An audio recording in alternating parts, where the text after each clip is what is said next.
So good evening, everyone. I would like to welcome you to our first promotion talk by Jean-François Bédard. And before I begin, I would like to pay respects and thank the Haudenosaunee Confederacy on whose land we occupy. There is still much we need to learn from their ability to live peacefully together amongst differences of tribal identities, geographies, and customs. And I very much hope that we can indeed learn from their examples. I'm honored to introduce Jean-François, Associate Professor, who is currently under review for promotion for full professor within the School of Architecture here at Syracuse University. Jean-François received his Bachelor and Master's of Architecture from McGill University and his Doctorate of Philosophy in the Department of Art, History, and Archaeology at Columbia University. He arrived here at Syracuse in 2006 and received tenure in 2013. Inherently interdisciplinarily in scope, Professor Bédard's research challenges the narrow focus on buildings and investigates a wider range of practices, including interiors, prints, social histories, materialities of techniques, and drawing, and how this range of endeavors affect architectural form. A central focus of his work is located within material culture, the politics and systems of European court societies that speak to and spatialize social and political hierarchies. I'd like to highlight just a few of his most recent publications and engagements.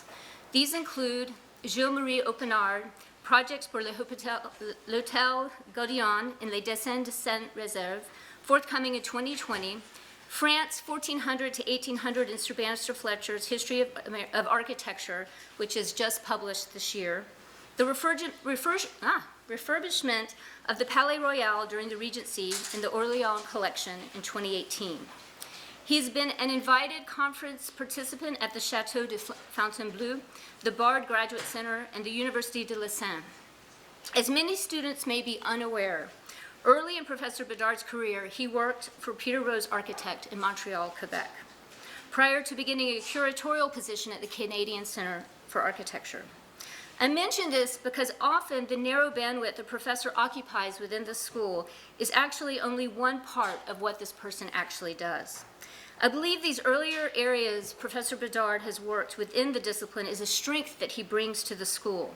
Someone who's both a scholar publishing regularly and one who can move fluidly into the design studio and easily engage in design studio reviews. Please help me welcome him today.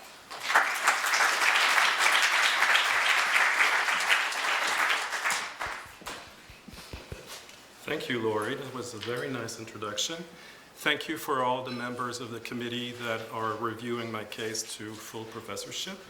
And I'll thank also Dean Speaks for integrating my talk to the roster of very prestigious speakers that we have at school. So my talk today is about essentially what Laurie was talking about, that I'm trying to kind of unpack the political meaning of some forms. Here specifically under Napoleon I. We'll be talking about Percier and Fontaine, who are the two main architects that worked for Napoleon. They're actually a team. It's very difficult to untangle what Percier did and what Fontaine did.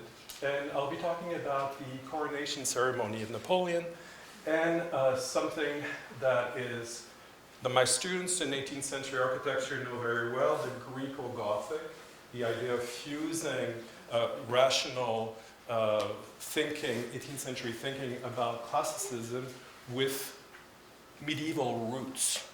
It can be abstract or it can be very concrete, like we'll see in the case of Percier and Fontaine's decor for the coronation of Napoleon. Like their contemporaries, Charles Percier and Pierre-François Léonard Fontaine repeated the bromide that artists must imitate Greco-Roman forms. In the introduction to their influential Recueil des décorations intérieures, so the collection of interior decorations, published in 1801, they write, and I quote, "We will have fulfilled our task if we could congratulate ourselves to have helped spread and preserve in the ever-changing decorative arts, which are led by personal opinion and caprice, the principles of taste that we found in antiquity, which are linked, although by a less visible thread, to the general laws of truth, simplicity, and beauty that should guide for eternity the designs resulting from imitation. So it's really a prayer to the classical tradition as they understood it. Their thin, elegant version of classicism, often called the Empire style because of its close association with Napoleon I, for whom they were the official architects, decorators, designers of furniture and decorative objects, established Percier and Fontaine as influential tastemakers in Europe and its colonies at the beginning of the 19th century. So I'm showing you one of the plates from the Recueil des Décorations Intérieures, which was a huge bestseller. This is actually a copy that was hand-colored. So if you went to Percier and Fontaine, you could actually buy the book from them. You could get a cheap version that's not rendered, or an expensive one that's rendered. So you can see what the thin classicism I'm talking about. So of course, references to classical antiquity, but it's some kind of a very flat interpretation of that. And their furniture also has this kind of flatness to it. They also worked for Napoleon at Malmaison, which was the chateau that his wife Josephine possessed or bought before he became emperor, and that's his bedroom, with furniture designed by Percier and Fontaine, and the antique style hangings, which are supposed to be sort of Athenian 5th century antiquity. Yet 3 years later, after they wrote the Recueil's introductory text, they erected for Napoleon's coronation a ceremony at Notre-Dame Cathedral in Paris, an elaborate neo-Gothic decor. This was the first in official representations of the French state. Its influence was considerable.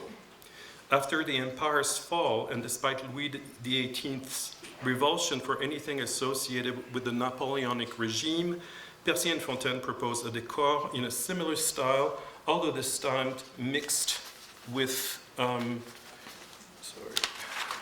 early Renaissance elements for the king's coronation. So this is a design they never executed for Louis XVIII's coronation, and because he never got crowned. And you see again the sort of neo-Gothic, but actually I'm not showing you all the drawings, but it's a very interesting use of Florentine, sort of early 15th century ornament as well. By the time of Napoleon's ceremony, the fascination for the Gothic was nothing new. Designers, especially in England, had long embraced the fanciful and decorative Gothic revival, deployed for other purposes by Percier and Fontaine at Notre-Dame, which scholars refer to as Gothic.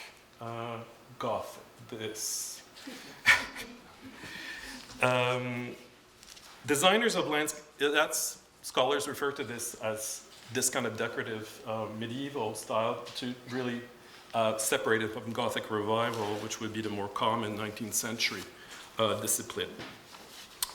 Designers of landscape gardens introduced Gothic-inspired follies in most of their schemes, and this is Payne's Hill Park, where that's a typical Gothic CK version of medieval architecture, essentially made out of wood and plaster, and really designed just to capture the view as landscape follies are usually designed for. In France, the Comte d'Artois, the future Charles X and the brother of Louis XVIII, had Louis Carogis de Carmontel design such a garden. Along with a minaret, a Turkish tent, and a wood of tombs, Carmontel built the required Gothic ruins. So this is this still partially exists. It's part of Parc Monceau in Paris. So this would be your typical. Actually, the British really hated this because they thought it was kind of stupid. It's a very small garden. But that's sort of the operatic or sort of fanciful version of the Gothic. This actually they call a minaret. I don't really see that that's a minaret, but that's not a problem. This is the Turkish tent, and that's a very popular thing to have in the garden. There's one in Sweden that's still there. And they actually hired servants to dress up as Turks to go with the tent, so that you had a total environment. And that's the wood of tombs. So actually when you go to Parc Monceau, this thing is still there. And that's supposed to be scary and very Gothic, but actually it's so small and tiny, it's not really that, that frightening. And that's finally the Gothic ruins in the same garden. So we get our ruin that we need. By the turn of the century, a passion for all things troubadour, the French equivalent of the Gothic, CK, had taken hold. So the troubadour is this kind of early 19th century evocation of medieval jousting, and so there's lots of decorative arts and celebration ceremonies or parties that are actually themed along Middle Ages. So that's 1812, right during Napoleonic regime. We could actually return much earlier at the end of the 17th century to find a fantastic Gothic understood as an exotic style that could be mixed with others, such as chinoiserie, as illustrated in this tapestry by Guy-Louis Vernonsal entitled The Audience of the Emperor of China, designed between 1685 and 1690. So this is a great piece of decorative art and perfect for our seminar in chinoiserie, Professor Chua. So chinoiserie, maybe you know, is actually this very fanciful evocation of China by Western culture. And it's sort of an interesting mix of everything. So here's the Emperor of China. And if you look at, so chinoiserie elements, you know, these kind of dragons, for instance. But if you look at the canopy, actually, it's kind of a Gothic canopy. So there's the mixture of the Gothic and the chinoiserie at the end of the 17th century really wasn't, they weren't separated, they weren't understood as two different things. They're just exotic.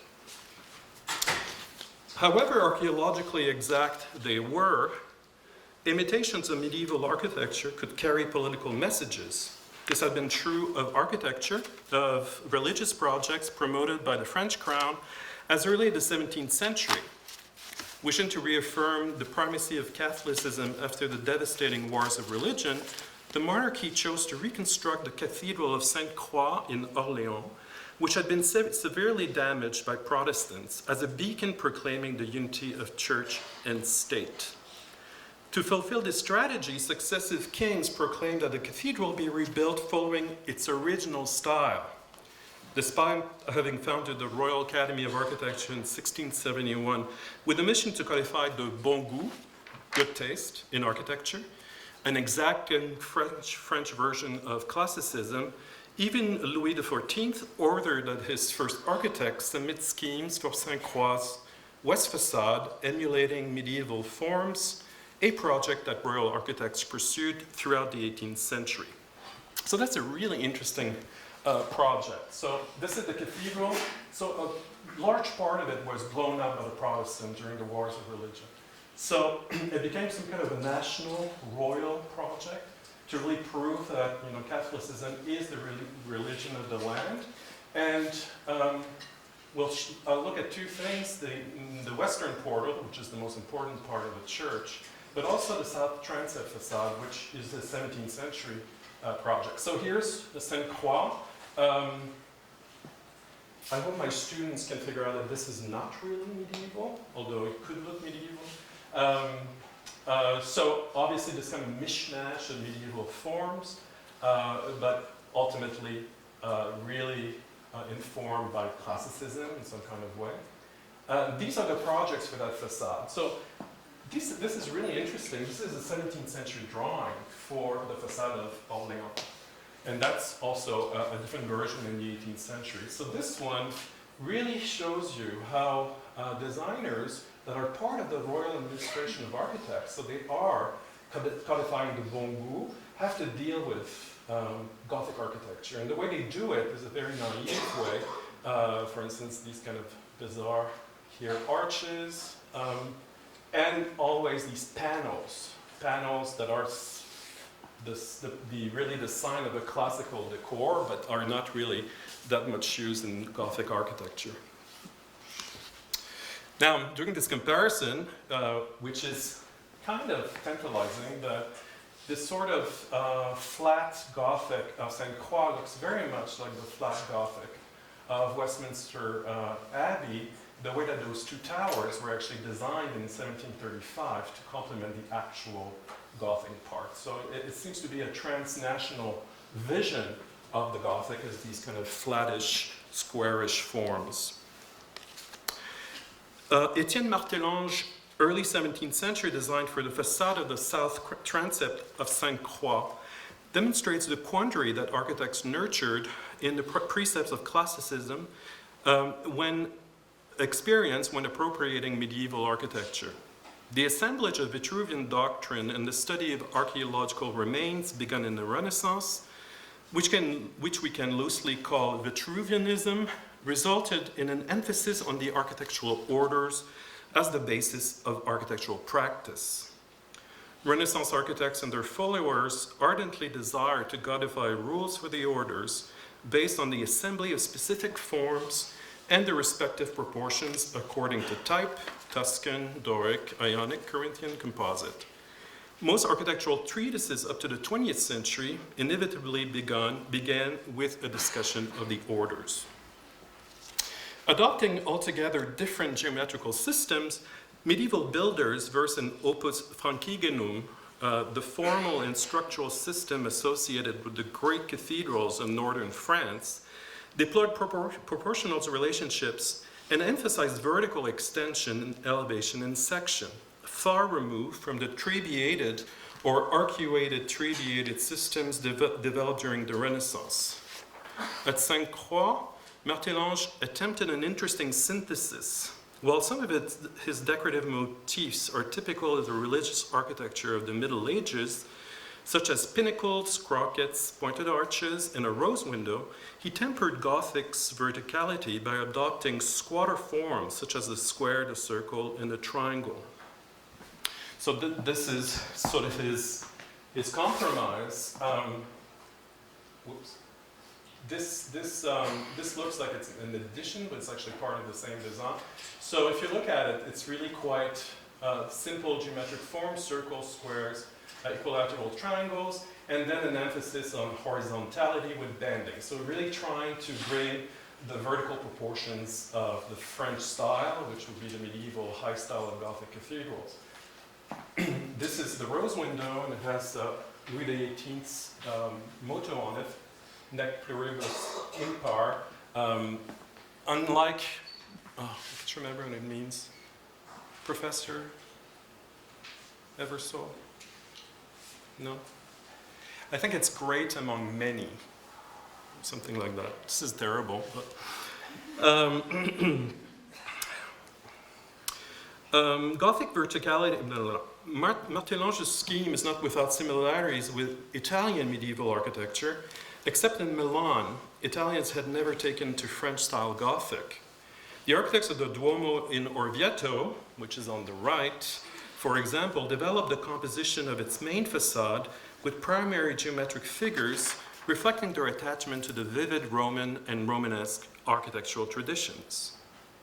Interestingly, the architects of Sainte-Croix referred to their Gothico-classical mélange as Florentine forms, undoubtedly acknowledging their reliance on Italian medieval architecture.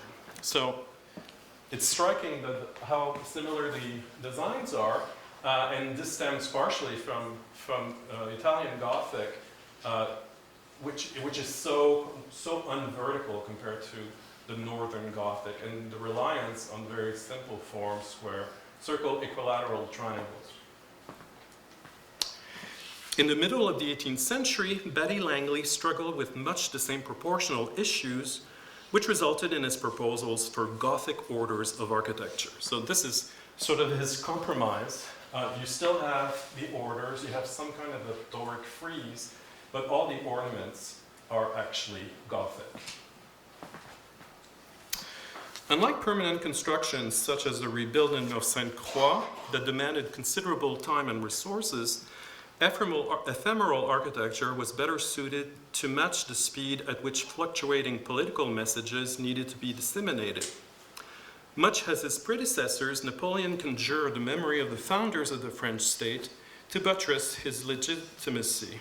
He identified with the Frankish king Clovis, founder of the Merovingian dynasty, and first Christian king of France, and the Holy Roman Emperor Charlemagne, the first Carolingian ruler.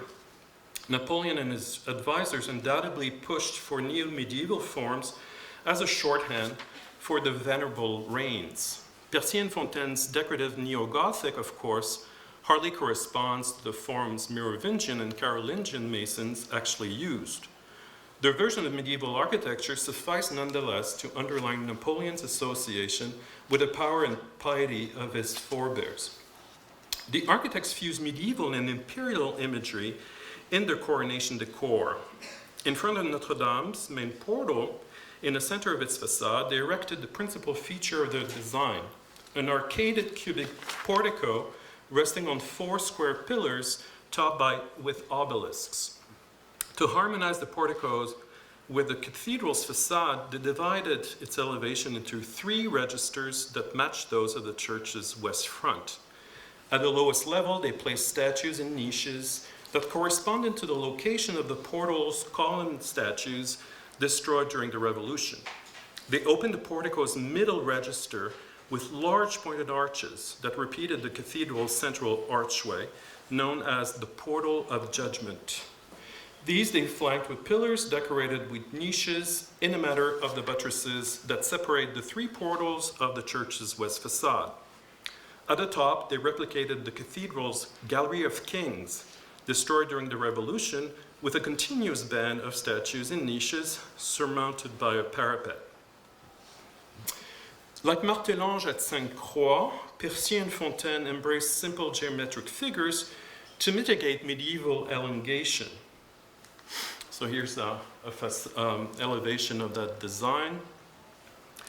However, the equilateral triangle that Percier and Fontaine inscribed on the portico's west facade, front facade, was more than a formal device. It carried a decor's principal political message. So I'm talking about this triangle here.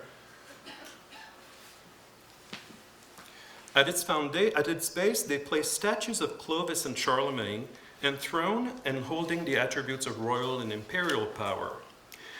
They crowned its apex with Napoleon's arms. With this compositional device, they concretized the alleged Frankish foundations of the empire. They also configured the large arch of the portico so that the medieval bas-reliefs of Christ, sculpted on the portal's judgment tympanum, occupy the center of this political trinity. In addition to stress the political stability of the empire, this diagram proclaimed Napoleon's renewed alliance with the Roman Catholic Church, formalized with the Concordat of 1801. To stress dynastic continuity, Napoleon did not rely only on Percier and Fontaine's neo-Gothic stage set.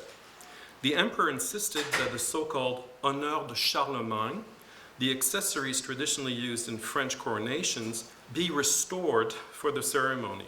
The honneur remained purely symbolic, however, for he only utilized his personal insignia during the imperial ritual. So that's the insignia of Napoleon. So this is one of the honors which were held by French kings since medieval times. In the month preceding the coronation, Napoleon asked Dominique Vivant-Denon, the director of the museum, the future Louvre, to assemble the honneur that had survived revolutionary destruction. Finding only the spurs, the so-called sword of Charlemagne, so you see them better here. So those are the honneurs that actually Napoleon would take from the French kings, but these are mostly manufactured by him or by his artist because they were destroyed during the Revolution. Finding only the spurs, the so-called sword of Charlemagne, which is also called joyeuse, and a sheath and Charles V's scepter, that's the scepter with a statue of Charlemagne on it, and notice the lily, which is a symbol of the French monarchy. Vivant-Denon created a new main de justice, hand of justice, and the crown of Charlemagne, both executed in 1804 under the supervision of the goldsmith Martin-Guillaume Biennet.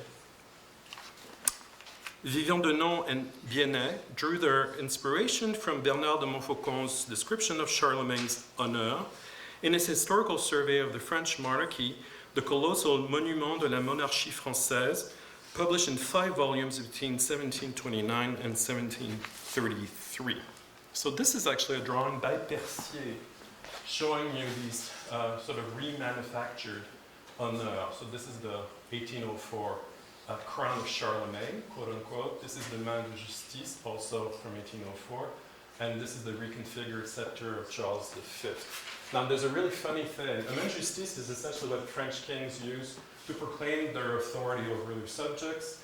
And it's, you find this in Byzantine also, kingship. But the main de justice, this main de justice is actually the wrong side. So they copied the main badly because it gives you this, and this is the left hand, and you don't actually proclaim justice with your left hand, but your right hand. So they kind of just took the image for Montfaucon here, and they replicated it without kind of mirroring it. So you see that's actually kind of not a very good job they did, but it doesn't really matter since it's just for show. So that's the Montfaucon plate that shows you the existing throne of Dagobert that you can see at the Bibliothèque Nationale, and this as well, and this is the 1804 sort of fake. Finally, Napoleon strengthened his association with the Franks in print. For the albums Le Sacre de Sa Majesté l'Empereur Napoléon of 1805 and the Description des cérémonies et des fêtes qui ont eu lieu pour le couronnement de leur Majesté Napoléon, Empereur des Français et Roi d'Italie, 1807, Percier conceived decorative borders in which he reproduced medals minted for the event. One of them bears a figure of the emperor standing on a shield supported by senators on the left and citizens on the right, in emulation of the Frankish custom used by chieftains to assert their power.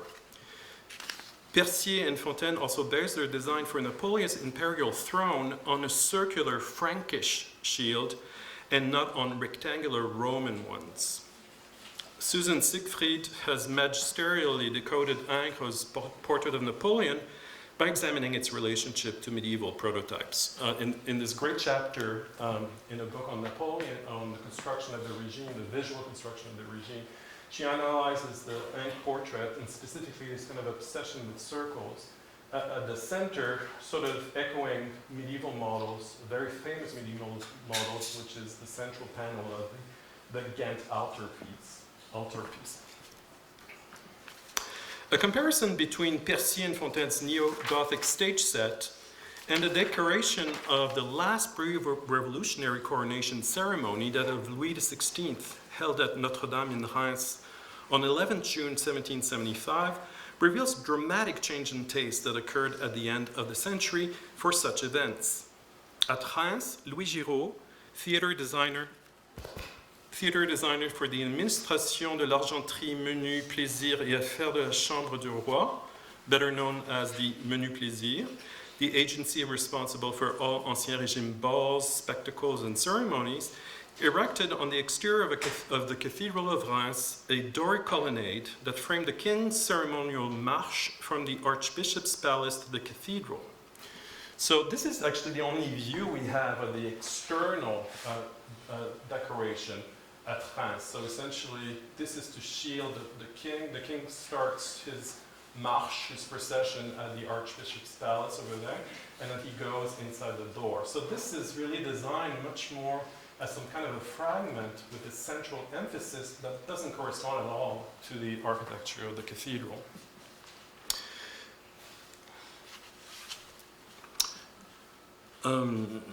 Inside the nave, he constructed another colonnade, which consists of paired, engaged Corinthian columns flanking each one of the cathedral's piers. They recalled in their disposition the much admired east facade of the Louvre, begun in the 17th century, but only completed in the 18th.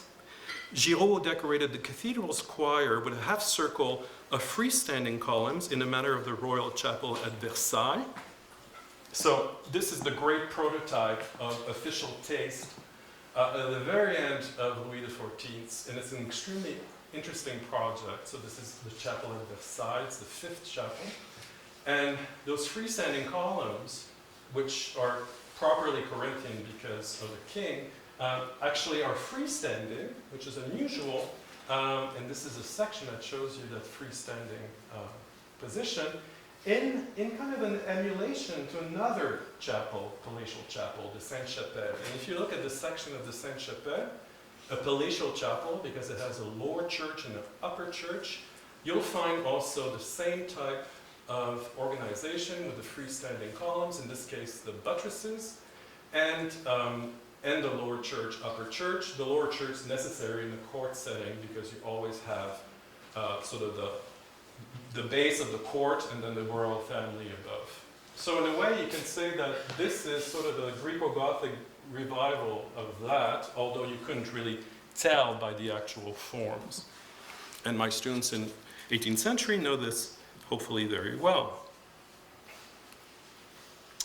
So to come back to the design for Reims, between each pair of columns and on ground level, carved out of the cantilever base supporting the colonnade, Giraud installed panel theater boxes similar to those of Jean-Jacques Gabriel's opera at Versailles, reconfigured as a ballroom for the future Louis XVI's wedding. So this is very typical of what the king's architects or decorators would do. So they are, of course, not going to demolish Gothic cathedrals, but they have, especially at this state, they have sort of plastered them over so it doesn't look like you're in a Gothic cathedral. So this is quite elaborate, but it's really the last one that sort of pretends to masquerade as a classical decor. And the analogy then is to these three projects, and this is the ballroom of the opera. So the opera is this one. It was reconfigured into a grand ballroom for the wedding of the Dauphin with Marie-Antoinette. And you really see very clearly the similarities because they're essentially designed by the same people.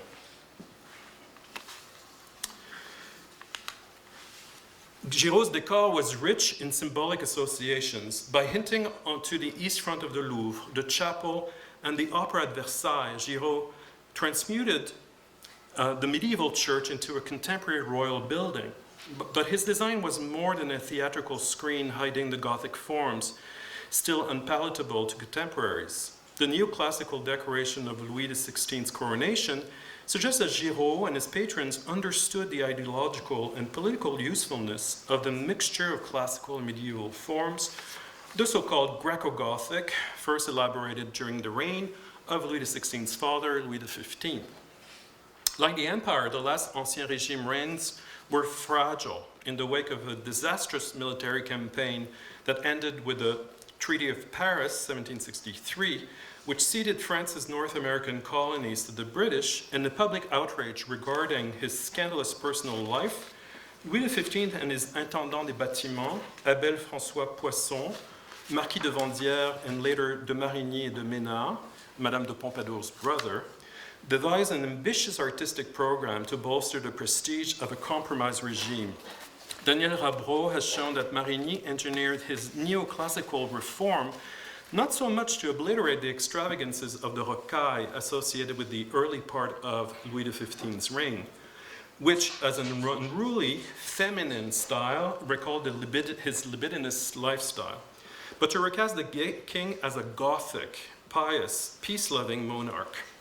Like Percier and Fontaine did for Napoleon, Marigny stressed the links that united the ailing Bourbon monarchy to its glorious Frankish past.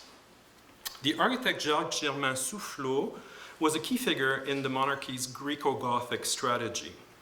In 1738, in his Hôtel Dieu in Lyon, which is a hospital, Soufflot combined form associated with the king's building works, such as the motif of the imperial dome, the rusticated base, and the projecting frontispiece, with statue of the mythical Gothic founders of the hospital, Childebert and Ultragoth. So this very much looks like a royal French building.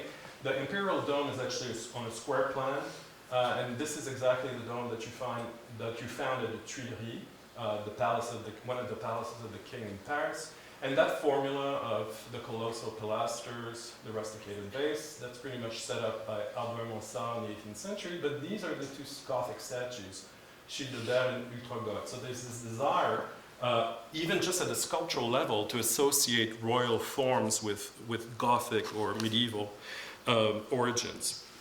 More ambitious architecturally was the commission of the most important religious project of the second half of the 18th century in France, the Basilica of Sainte-Geneviève in Paris. At Sainte-Geneviève, the architect Soufflot artfully synthesized modern church planning, medieval engineering, and classical decoration. Drawing on the architectural debates of the ideal church that animated the Enlightenment and his own interest in medieval structure, Soufflot revolutionized church design and pushed for distinct Gallican forms. In France, post-Tridentine churches followed usually the Italian model, like the Jésus, a nave delimited by tall arcades and living with appliqué orders. Soufflot, on the contrary, used the orders as the very structure of the edifice. Soufflot's Corinthian columns and the flat arches of their entablature function as in the same way as do the stone piers and arches of medieval churches. So this feat of engineering is also part of the design of Sainte-Geneviève. So the Sainte-Geneviève's plan is very famous because it features not great arcades and pilasters like St. Peter's, but freestanding Corinthian columns. So these are all structural, and that's a difficult thing to do.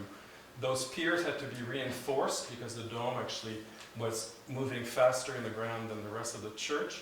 And what he does, essentially, is make all these ornamental Corinthian columns, usually used as ornament, to transform them into medieval Gothic structures. And then you see also the stone vaults coming down to a very small point, which is something that medieval architects would do. So you have an impressive engineering here. It's actually reinforced stone. Everything has metal in it, and what looks like entablatures are actually flat arches. So they're individual pieces of stone. And then you get, of course, because you don't see anything from the pediment, you get these very interesting oval arches, which of course you could not show because they would be completely unclassical. Of course, unlike at Sainte-Geneviève, the orders Giraud employed at Reims were not structural. He captured nonetheless the spirit of Soufflot's design by giving the illusions of Gothic piers and pointed arches emerging from a classical colonnade. Like Soufflot, Giraud embraced medieval religious architecture and purified it with classical forms. Other monuments erected to glorify Louis XV express even more explicitly the theme of the Renaissance of the monarchy in a medieval crucible, emerging from a classical past. For the monument of Louis XV erected in Reims, the sculptor Jean-Baptiste Lemoine represented the king as a Frankish ruler on a shield carried by three warriors, like Napoleon on the later coronation medals. He rested the sculpture group on a broken classical column, emphasizing the rejuvenation of the Bourbon rule by a return to its origin. So that constant emphasis to go back to the Frankish past is sort of it's a constant refrain under Louis XV and Louis XVI. Unfortunately, it didn't work because the revolution just stopped all of this. As we have seen, the last Bourbons and Napoleon shared similar propagandist interests in the evocation of medieval history. How then can we account for the formal differences between Louis XVI and Napoleon's coronation ceremonies? At Notre Dame, Percier and Fontaine justified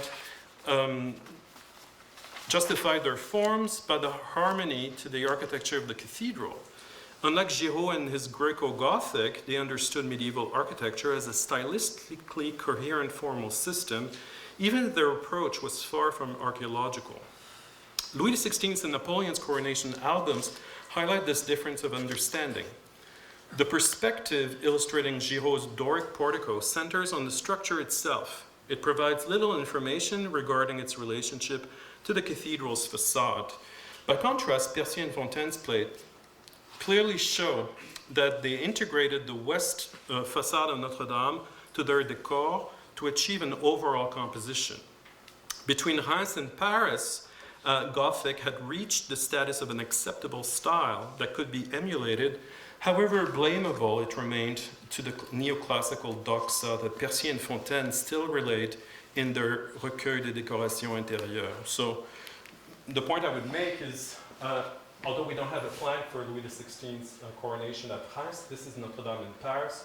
It's probably very similar, and we have that sort of portico here. It would probably be somewhere here. So there's really no interest in the cathedral at all. But in the case of Percier and Fontaine, even if their forms are only notionally Gothic, there's really here the desire to match the architecture and to complement the architecture of Notre Dame. Percier and Fontaine's involvement with Alexandre Lenoir at the Musée des Monuments Français was key in structuring their approach to the Gothic as style.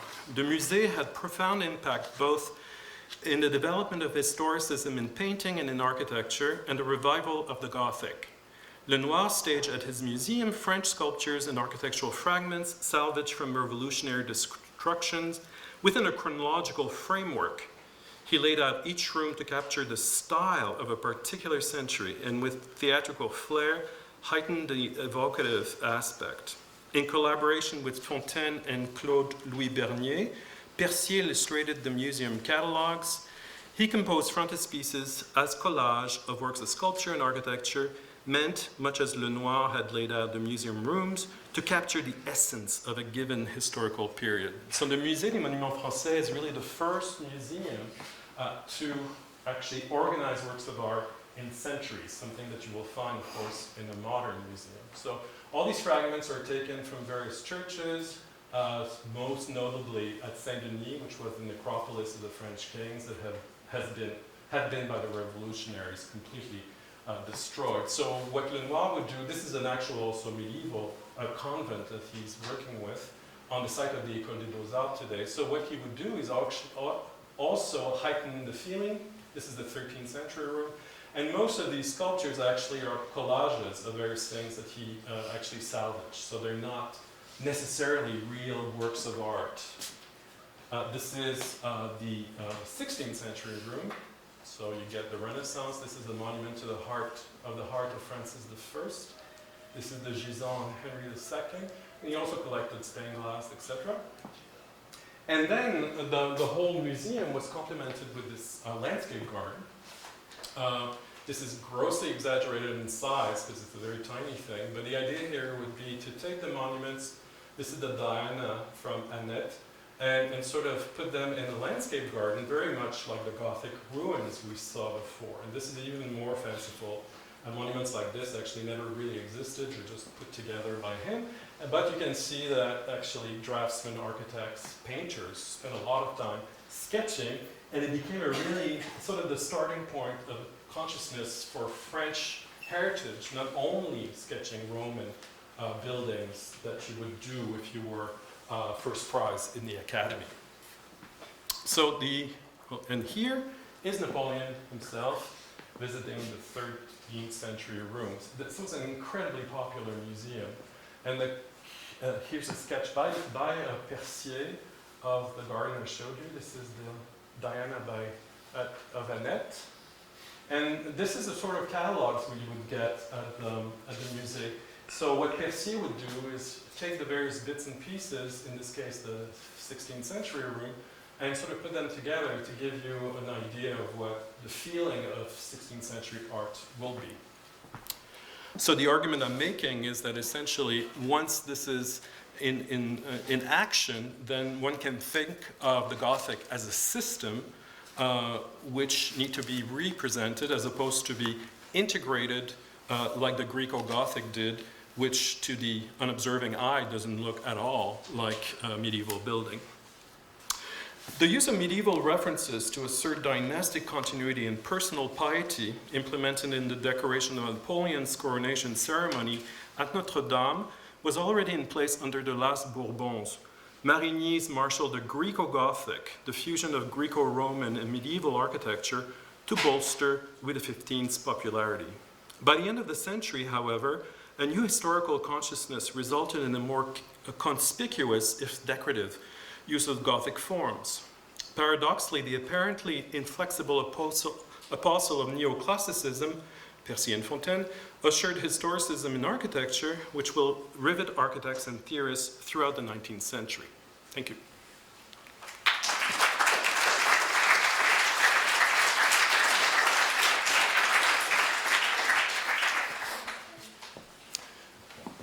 Any questions?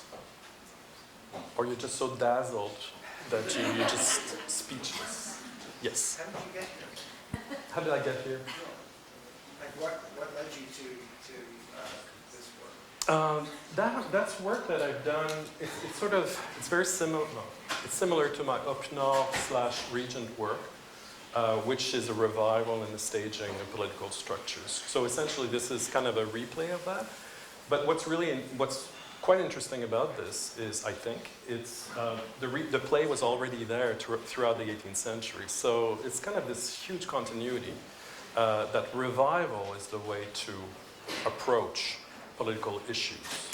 Specifically, as the monarchy is already bankrupt before the revolution, they're just kind of trying to figure out a strategy to actually refound their monarchy. So the themes are similar, but the Greco-gothic piece is actually an interesting one. It's been really discussed extensively, and there's pamphlets, and theorist Soufflot wrote several texts on the way we should use medieval architecture, but not their ornamentation, but the principles. Yes? I have a general understanding that in the 17th and 18th century, a certain echelon of society would be very well versed in classicism and be able to sort of decode various kinds of ceremonial, pictorial, architectural narratives. So when you bring in the Frankish kings, for example, as a reference to Napoleon,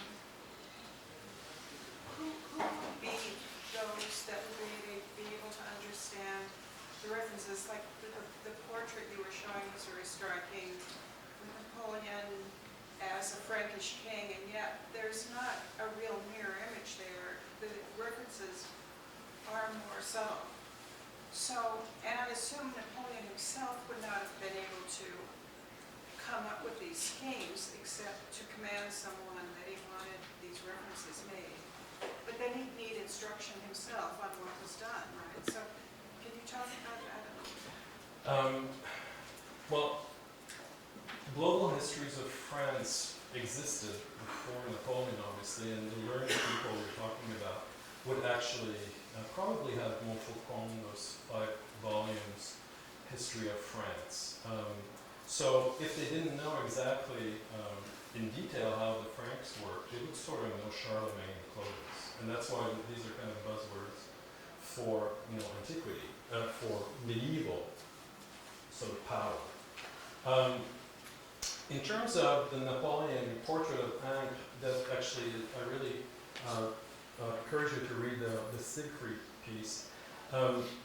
That's much more subtle. The circles as being a shield, and then the relationship to the altar of Ghent. But in terms of the insignia, that's extraordinarily concrete. These were known.